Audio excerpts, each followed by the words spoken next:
बेटा जी नेक्स्ट हम चलते हैं अपने पार्ट नंबर 3 की तरफ। बेटा फर्स्ट पार्ट हमने सोल्व किया, सेकंड पार्ट हमने सोल्व किया 3.3 का।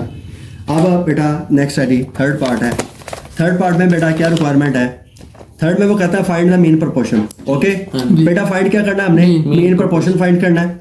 फर्स्ट पार्ट में बेटा हमने थर्ड प्रोपोर्शन फाइंड आउट करना सीखा। अब थर्ड प्रोपोर्शन जब फाइंड आउट करेंगे बेटा तो हमारे पास दो वैल्यूज गिवन है, थर्ड प्रोपोर्शन फाइंड किया। और फोर्थ प्रोपोर्शन फाइंड आउट करने के लिए बेटा हमारे पास जो है वो तीन वैल्यूज गिवन होती है, तीन वैल्यूज गिवन होती है, चौथी बेटा हम उसको लेट कर लेते होते हैं। ये फोर्थ प्रोपोर्शन आ गया। नेक्स्ट हमारी आज की रिक्वायरमेंट है बेटा मीन प्रोपोर्शन। सबसे पहले बेटा बात करते हैं मीन प्रोपोर्शन होता है क्या है। ठीक है, इसका फार्मूला लिख लेते हैं और देखते हैं ये कैसे बेटा सोल्व आउट होगा। मीन प्रोपोर्शन आ गया। ओके अब मीन का मतलब क्या होता है बेटा? हमने पिछले क्वेश्चन किए पार्ट 1 और पार्ट 2 के, उसमें बेटा हमारे पास इस तरह की कुछ वैल्यूज लिखी हुई थी A/B प्रोपोर्शन C/D। ओके अब ये जो सेंटर वाली वैल्यूज होती है ना बेटा इनको मीन वैल्यूज कहा जाता है और ये जो आखिर वाली वैल्यूज है इनको एक्सट्रीम वैल्यूज कहा जाता है। ओके जबकि नाम से बेटा हमें पता लग रहा है कि हमने फाइंड आउट क्या करना है, हमने बेटा मीन प्रोपोर्शन फाइंड आउट करना है। ठीक है, अब मीन का मतलब क्या होगा कि ये जो सेंटर वाली वैल्यूज हैं ये बेटा हमने फाइंड आउट करनी है। इट मींस दैट कि मीन प्रोपोर्शन के केस में जब हमें दो वैल्यूज दे के जाएगा तो वो दो वैल्यूज का मतलब होगा कि ये दोनों वैल्यू एक्सट्रीम वैल्यूज है, मीन वैल्यूज नहीं है। और मीन वैल्यूज बेटा हमने क्या कर लेनी होती है? लेट कर लेनी होती है। ओके आप थोड़ी थ्योरी पढ़ लेते हैं फिर हम बेटा क्वेश्चन की तरफ आते हैं। मीन प्रोपोर्शन का बेटा यहां पर क्या लिखा हुआ है? कहता है if three quantities A, B, C are related as A/B proportion B/C। Okay तो इस तरह की जब वैल्यूज या टर्म्स लिखी जाएंगी then B is called the mean proportional. जो B वैल्यू है बेटा यहाँ पर इसको बेटा मीन प्रोपोर्शन कहेंगे। जब क्वेश्चन करेंगे तो बेटा हमें मजीद समझ आ जाएगी। ओके तो मीन प्रोपोर्शन के अंदर क्या हुआ कि जो बेटा हमारी मिड वाली वैल्यूज हैं these are called mean values. Okay question आ गया बेटा हमारा पार्ट 3 का क्वेश्चन नंबर 1 है। कहता है कि दो वैल्यूज बेटा हमारे पास है 20 एंड 45। ओके फाइंड हमने क्या करना है बेटा? मीन प्रोपोर्शन फाइंड करना है। तो आपने क्या कर लेना है? लेट करना है। Let the mean proportion is x कह लो। ठीक है बेटा मैंने मीन प्रोपोर्शन को x सपोज कर लिया। जब x आपने सपोज कर लेना है तो इस x को बेटा दोनों तरफ लिख लेना, प्रोपोर्शन से पहले भी और प्रोपोर्शन के बाद भी। इसका मतलब ये होता है कि ये दोनों मीन वैल्यूज मैंने लिख ली अपने एंड पे। ओके अब इसमें मीन प्रोपोर्शन में और थर्ड प्रोपोर्शन में फर्क ये है कि थर्ड प्रोपोर्शन में बेटा हम वैल्यू को लेट करते हैं और जो वैल्यू हमें गिवन होती है उसकी सेकंड वैल्यू को 2 दफा लिखकर अपनी लेट की हुई वैल्यू को एंड पे ले जाते हैं। लेकिन मीन प्रोपोर्शन में आपने ये करना है कि जब आपने वैल्यू को लेट कर लेना है तो लेट करने के बाद जो भी आप वेरिएबल को लेट करोगे, हमने x सपोज किया हुआ है तो आपने x को मीन वैल्यू की जगह पे लिखना है। तो फार्मूला बेटा हमारा क्या है? Product of extreme value is equal to product of mean values. Okay बेटा प्रोडक्ट ऑफ मीन वैल्यू आ गई। मीन वैल्यूज बेटा आपस में क्या है? पहले एक्सट्रीम लिख लेते हैं। एक्सट्रीम आ गई 20 इंटू 45 आ गया बेटा और मीन वैल्यूज क्या आ गई बेटा? x into x. तो यहाँ पर बेटा x स्क्वायर बराबर किसके आ गया? 900 के आ गया। ओके बेटा मुझे x स्क्वायर नहीं चाहिए, मुझे x की वैल्यू चाहिए। तो मैं क्या करूंगा? Under root both side, taking under root on both sides कर लूंगा। ओके बेटा यहाँ पर 900 का अंडर रूट आ गया, यहाँ पर बेटा x का स्क्वायर आ गया। ओके 900 का अंडर रूट करो बेटा तो क्या वैल्यू निकल के आती है? x बराबर है 30 प्लस माइनस 30। तो ये बेटा मैंने x की वैल्यू फाइंड आउट कर ली और बेटा यहाँ पर मैंने मीन प्रोपोर्शन फाइंड आउट करना भी सीख लिया। ओके है किसी किस्म का मसला कोई मसला नहीं।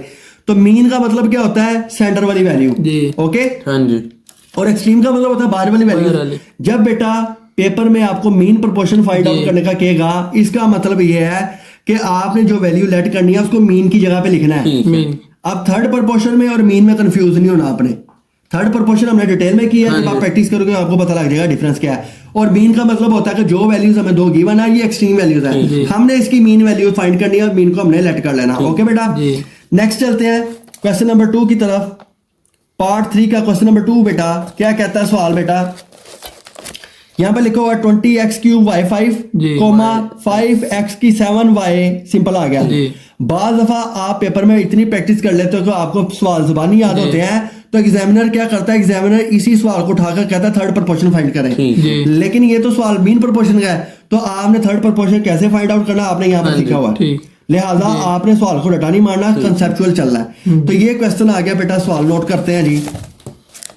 20x क्यूब, क्वेश्चन है बेटा 20x की क्यूब, y की 5, y की 5, कोमा 5x की 7y, कोमा 5x की 7 7 y खाली आ गया। ओके बेटा फाइंड क्या करना है जी, मीन प्रोपोर्शन हमने फाइंड करना है।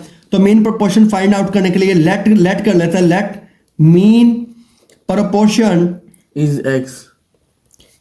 x, ठीक है बेटा, इन्वर्टेड कॉमा में लिख दिया x आ गया। ओके x को हमने लेट कर लिया, तो बेटा इसका फार्मूला क्या होता है, a ratio x proportion x ratio b आ गया। ओके क्योंकि ये a होता है ये b होता है, जो हमने मीन प्रोपोर्शन लिखा होता है उसको हम उसके सेंटर में लिख लेता है। तो ये फार्मूले आप अपने नोट्स पे भी लिख लेना, आपको आसानी रहेगी, ठीक है, बुक में कॉम्प्लिकेटेड हो जाएगा काम।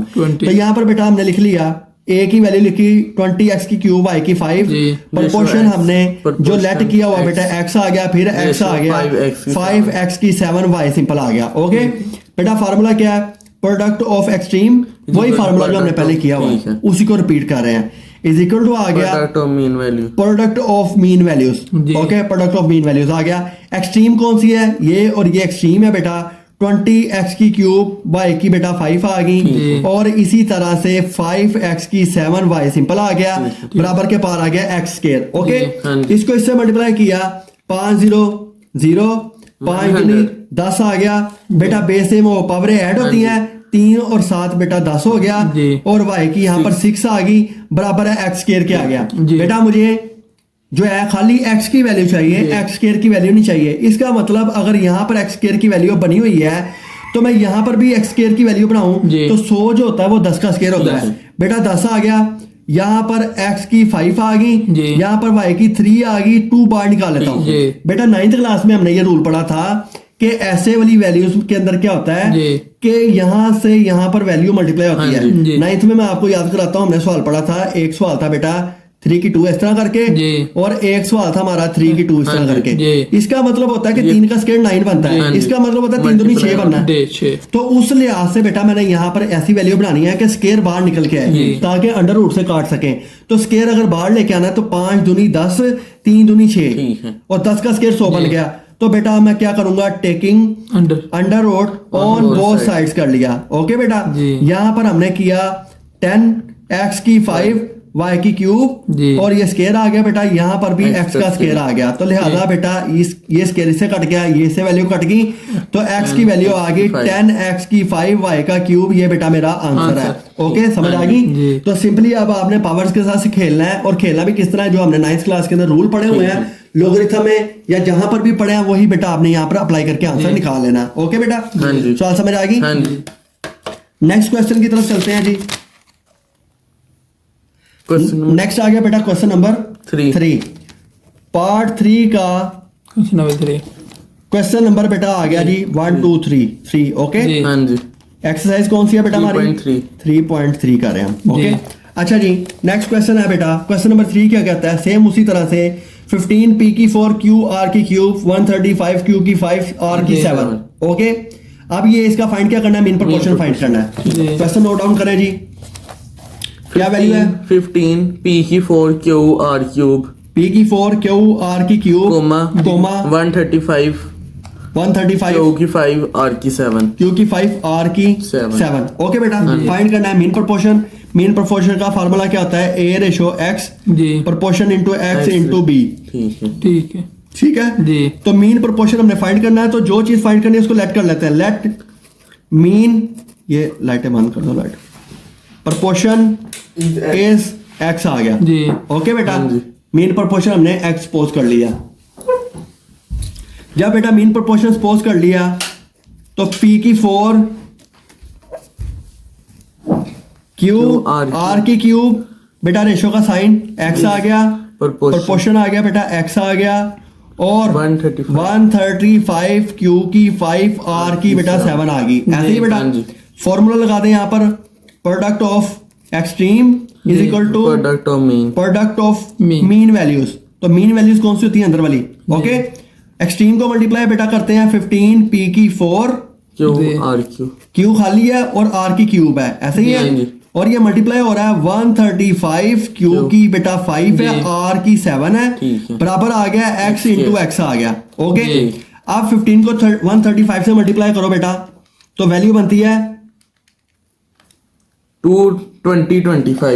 2025, ऐसे ही है। एक वैल्यू बन गई, यहाँ पर p है, यहाँ पर p नजर नहीं आ रहा, तो बेटा P4 खाली आ गया। यहाँ पर Q है, यहाँ पर Q5 है, बेस सेम हो, पावर ऐड हुई थी, Q6 हो गया, R की 3 है, R की 7 है, तो बेटा यहाँ पर R की 10 होगी। ओके, बराबर आ गया x स्क्वायर। अब बेटा मैंने इसको उसी तरह से लिखना है कि इसको स्क्वायर की वैल्यू बनाऊं ताकि अंडर रूट लेकर दोनों तरफ वैल्यूज को काट सकूं। बेटा 2025 ये किसका स्क्वायर होता है बेटा? 45 का होता है।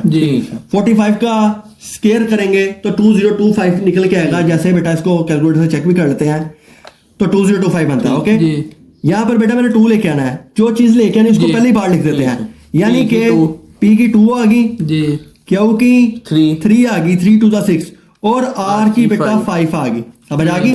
जब सारी वैल्यूज बेटा मैंने तरतीब लगा ली, तो यहाँ पर सिंपल मैं लिखूंगा taking under root on both sides.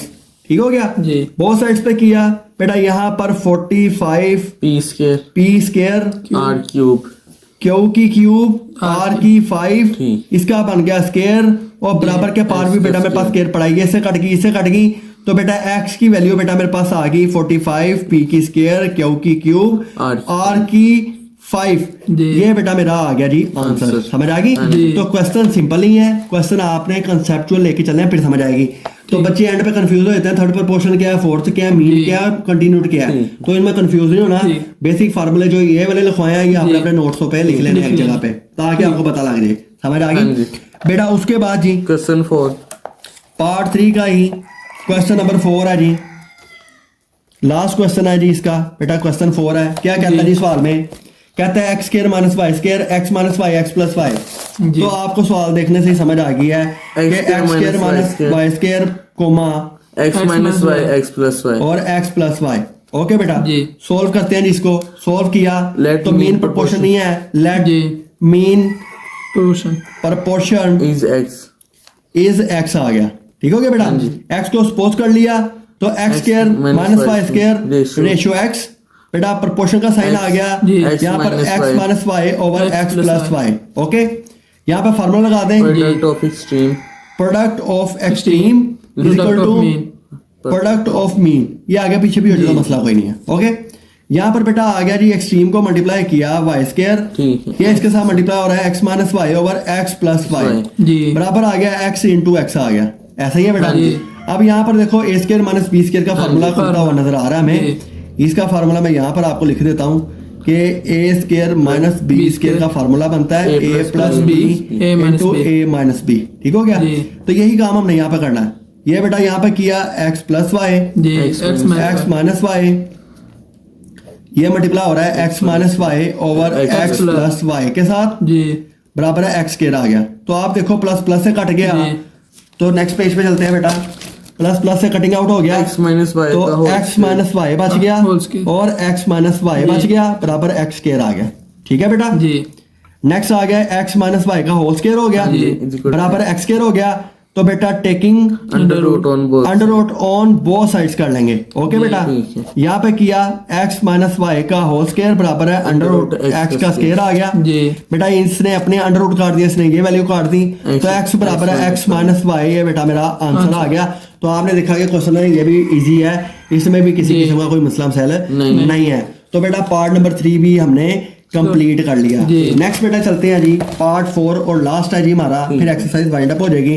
बेटा एक्सरसाइज बेटा 3.3 कर रहे हैं, क्वेश्चन नंबर पार्ट बेटा 4 है, इसका क्वेश्चन नंबर 1 करना है। तो पार्ट 4 सबसे पहले पढ़ते हैं होता क्या है।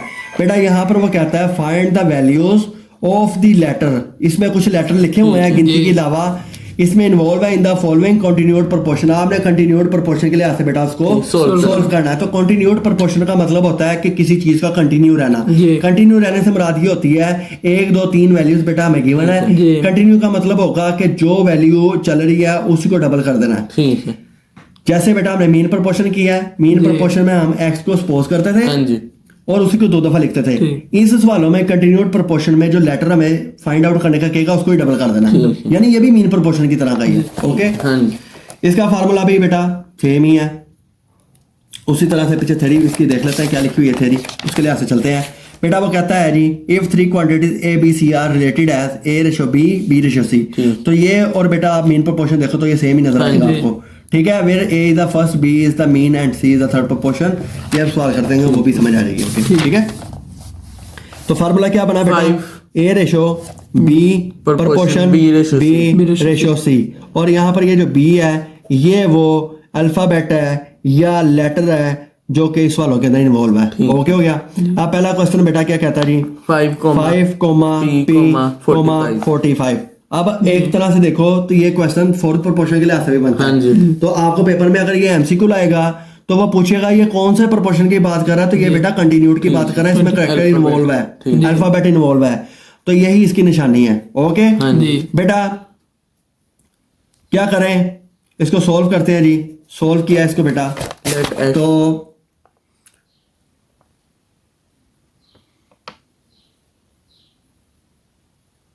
ठीक है। तो इसमें बेटा लेटर हमने कुछ नहीं करना क्योंकि ऑलरेडी हमें लेटर गिवन है, तो हम सिंपली लिखेंगे कि 5P and 45 are in continued proportion. So इसको बेटा आपने लिखना किस तरह 5 रेशो P जी प्रोपोर्शन, ठीक है बेटा। प्रोपोर्शन का साइन आ गया है, यही P को डबल कर देना है, रेशो का साइन आ गया 45 आ गया, ऐसे ही बेटा इसी तरह बेटा से सोल्व करना है। तो product of extreme is equal to product of mean. Extreme value बराबर है product of mean values. Okay अब एक्सट्रीम वैल्यू कौन सी है 5 and 45 बराबर आ गया P का स्क्वायर, P into P आ गया, ठीक है। 45 को 5 से मल्टीप्लाई किया 225 बराबर है P का स्क्वायर आ गया। मुझे P का स्क्वायर नहीं चाहिए, P चाहिए, तो taking under root on both sides कर लूं, हाँ जी ठीक हो गया। तो यहाँ पर आप देखो बेटा 225 बराबर है P का स्क्वायर, और जो है ये 15 का स्क्वायर होता है बराबर आ गया P का अंडर रूट P का स्क्वायर। ये ऐसे कट की वैल्यू इससे कट की बेटा P बराबर आ गया 15 के, तो ये आंसर आ गया। इसको कहते हैं कंटिन्यूड प्रोपोर्शन। नहीं समझ आएगी बेटा पूछ लेना, क्लियर है, हाँ जी। चले नेक्स्ट सवाल पे। अच्छा जी नेक्स्ट क्वेश्चन इसी का बेटा क्वेश्चन नंबर 2 है पार्ट 4 का। क्वेश्चन कहता है जी 8,X,18 आ गया। ओके बेटा ये क्वेश्चन है, ये बेटा हमने नोट डाउन कर लिया सवाल ये वाला, ठीक हो गया ना, ये क्वेश्चन आ गया। अब इसका भी हमने क्या करना है बेटा कंटिन्यूड प्रोपोर्शन करना है, तो कंटिन्यूड में हम लेटर कुछ नहीं करते। ओके अब क्या करना होता है, जो लेटर होता है उसको ही डबल कर देते होते हैं। एक्स रेशो आ गया बेटा 18 आ गया। अब प्रोडक्ट ऑफ एक्सट्रीम, ये बार बार मैं इसलिए लिख रहा हूँ कि आप लोगों ने भी अपने नोट्सों में लिखना है, अदरवाइज एक दफा बताइए काफी होता है। तो बेटा ये 8 जो है ये 18 से मल्टीप्लाई हो गया एक्सट्रीम वैल्यू, और एक्स से मल्टीप्लाई करो 18 को 18 से 8 से, तो एक्स स्क्वायर बेटा बराबर किसके आ गया 144। तो ये हमें पता है, यहाँ पे जब अंडर रूट खत्म करना हमने प्लस माइनस लगाना, ठीक है। तो टेकिंग बेटा under root on both sides, right. तो बेटा इसको तरतीब से लिख लेते हैं। एक्स के बराबर है 144 और अंडर रूट एक्स स्क्वायर बराबर है 12 का स्क्वायर आ गया बेटा। ये स्क्वायर इससे कट गया, तो एक्स की वैल्यू आ गई प्लस माइनस 12। ठीक है, भी हमने सोल्व आउट कर लिया। ओके समझ आ गई बेटा, इसमें कोई मुश्किल नहीं है। नेक्स्ट चलते हैं जी क्वेश्चन 3 की जानिब। 12 एक्सरसाइज बेटा हमारी 3.3 है, पार्ट 4 का क्वेश्चन नंबर क्या आ गया बेटा 3 आ गया। ओके बेटा क्वेश्चन नंबर 3 क्या कहता है जी, क्वेश्चन नंबर 3 में 12,3p-6 और 27 आ गया। तो थोड़ा सा उसने क्वेश्चन को कॉम्प्लिकेटेड किया है, लेकिन आप लोग इसको इजीली कर सकते हो क्योंकि आपके कंसेप्ट सारे क्लियर है। ठीक है बेटा, इसको सोल्व करते हैं जी। सोल्व किया, इसकी तरतीब लगाते हैं। पहले ये रेशो का साइन आ गया 3p-6, प्रोपोर्शन का साइन आ गया बेटा 3p-6, कंटिन्यू ही चलता रहना है, आपने किसी चीज को नहीं छेड़ना इसके अंदर। इसको कहते हैं कंटिन्यूअस प्रोपोर्शन। ओके बेटा फार्मूला आ गया, प्रोडक्ट ऑफ एक्सट्रीम बराबर है प्रोडक्ट ऑफ मीन। ऐसे ही है बेटा। अब एक्सट्रीम ये और ये पड़ी हुई है, यहाँ पर बेटा 12 × 27 आ गया, और बराबर मीन किसके बराबर है 3p-6 के और 3p-6 के। ओके बेटा, अब यहाँ पर इसको मल्टीप्लाई करो दोनों को, 324 324 आ गया। जी। और बेटा यहाँ पर आप देखो कि दो आपस में इक्वेशन आपस में मल्टीप्लाई हो रही है, Multiply। इनको मल्टीप्लाई कर देते हैं। 3 तिया बेटा कितना आ गया? 9 p²। 9 पी स्क्वायर, ये से 6 तिये माइनस 18 का पी आ गया, ठीक है, ये जमा का ये माइनस का है। जी। 6 तिये 18 पी आ गया, जी। माइनस का साइन आ गया, फिर बेटा 18 पी आ गया, जी। माइनस माइनस प्लस 6 का 36 आ ठीक गया। है। ओके, जी। 324 बेटा अभी ऐसे ही पड़ा हुआ है। 9 पी का स्क्वायर माइनस 36, 18 जी। 36 होता है, 36 पी आ गया प्लस 36 आ गया। ठीक ओके, अब स्टैंडर्ड फॉर्म बनानी है तो बेटा माइनस 36 पी आ गया जी। प्लस 36 आ गया माइनस 324 आ गया बराबर सिफर के आ गया। ठीक। ठीक है ना, स्टैंडर्ड फॉर्म की तरफ हमारा सवाल चल पड़ा। जी। स्टैंडर्ड फॉर्म बनेगी तो उसको सोल्व भी कर सकते हैं। ठीक हो गया बेटा। जी। अब 9 पी स्क्वायर माइनस 36 पी आ गया, अब 36 में से माइनस -388 288 नजर आ रहा है मुझे। 280 ठीक है, माइनस 288 आ गया। जी। ठीक हो गया बेटा। अब 288 को जरा 9 पे डिवाइड करके देखो, आता है ये 288 डिवाइड 9 32। 32। हाँ जी। इसका मतलब है कि सबको 9 पे डिवाइड कर देते हैं, बोथ साइड्स को। ठीक हो जी। गया, तो 9 P square minus 36 P by 9, जी। ये भी 9 आ गया, हाँ जी। माइनस 288 बाई 9, ये हमने पढ़ा हुआ है सिंप्लीफाई करने का तरीका। ठीक है, इसको भी 9 से कर दिया, दोनों तरफ किया, ये 9 से कट गया, 9 चौके 36 और इसको 932 32 आ गया। ओके बेटा, तो यहाँ पर आ गया P square minus 4p minus minus 32 is equal to सिफर आ गया। अब सिंप्लीफाई होगी, अब मैं इसको आसानी के साथ इसका एलसीएम लेके कर सकता हूँ। जी। स्टैंडर्ड फॉर्म बन गई, बार वाले को मल्टीप्लाई किया तो बेटा आ गया 32 पी स्क्वायर। ऐसी वैल्यू ढूंढनी है, जरा करो तो 32 आए, जमा माइनस करो तो 4 आए, तो 2 1 2 6 12 16 2 8 16 2 4 8 जी। 2 2 4 2 1 2। ठीक है, 2 2 4 4 2 8। ठीक है, 8 में से 4 गए तो 4 ही बचता है, बचता है। तो 8 चौका 32 भी बनता है। तो बेटा पी स्क्वायर माइनस 8 8p जी। जमा 4p। ठीक है। ठीक है, 8 चौका 32 और 8 में से 4 के तो माइनस का आएगा, माइनस तो माइनस 32 बराबर सिफर आ गया। जी। तो बेटा यहाँ P पर square p कॉमन लिया, p माइनस 8 आ गया, जी।